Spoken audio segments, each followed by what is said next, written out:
a lot of things to like on the offensive side of the ball, but the big elephant in the room right now is tonight and going back to last week, red zone turnovers. You're going into now the biggest game of the season against the UCLAs and Michigan States of the world. They're not going to matter. As we discussed with Dusty, Dillon Gabriel knows he can't make those plays. Will Stein can't have those plays. Dan Lanning can't have those plays. You can't have plays like that and win games against other top 10, top 5, top 3 teams like you have in Ohio State. You've got some thoughts on Dillon Gabriel as well, but for as efficient as he has been, for as much of a connection as he has developed with Tez Johnson, there are now 2 weeks in a row some really mind-boggling throws. You know, I have heard all summer leading up to this point, it's the most experienced quarterback in college football following the other most experienced quarterback in college football, so there will be no learning curve. There will be no step down, right? And we saw Bo Nix throw an interception, once, maybe twice last year? I mean, it happened less than a handful of times. He didn't fumble at all. His ability to be smart with the ball was unmatched last season in college football. And everybody told us that, hey, Dillon Gabriel's the very, very similar taste at quarterback that Bo Nix was. Well, he's 3-4 inches shorter, and I'm wondering now that I look at Dillon Gabriel listed on ESPN.com at 6 feet, but then Wikipedia has him listed at 5'11". I actually do wonder, A, how tall is he? Is he 5'10", and they're just trying to bump him up to 5'11", 6 foot? And B, is that actually affecting him in Oregon's offense? Now, you made a good point to me in return to that, Buck, saying that, both of his passes seem to be outside of the pocket, which is correct. He was kind of being rushed out. But what that tells me is that then he, doesn't have the skill to check on his second read?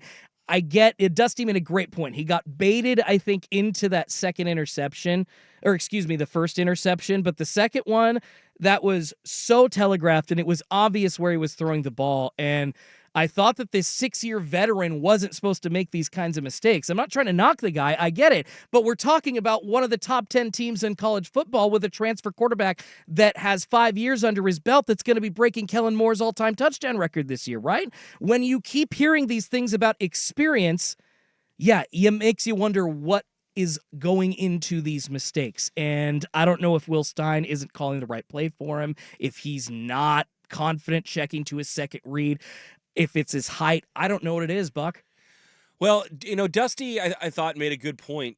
2 of those 3 interceptions now over the last 2 weeks have been on the same play. It's that little dig where Tez goes in at first and then tries to kind of sit and pivot and go out right at the pylon.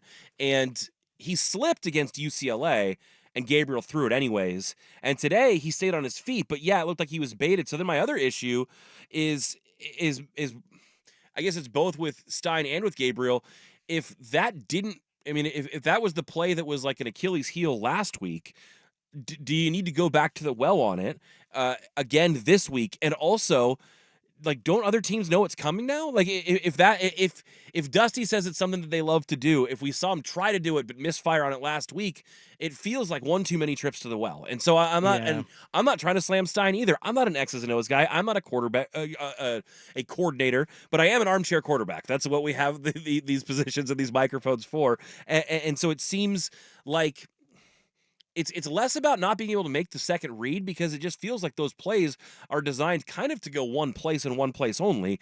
And so, whether that is trying to simplify things for Gabriel or not, one of the texters here says that the Ducks QB too often looks like a freshman when he's in the red zone. And, I don't know that that's totally fair, but also those throws, the decisions were bad. The throws were ugly. So we've seen so much tremendous play from him so far this season, but there's a level that I've seen from Dillon Gabriel at Oklahoma when he was a Heisman contender a year or two ago, and that level hasn't quite been unlocked. It includes hitting some of those deep shots that we saw earlier in the game today, some of those deep shots that we saw missed against Boise State, and certainly when you realize, I almost am more not disappointed is the wrong word, but I guess frustrated by it seeming like with these interceptions, sometimes those throws aren't there and he's making them anyways.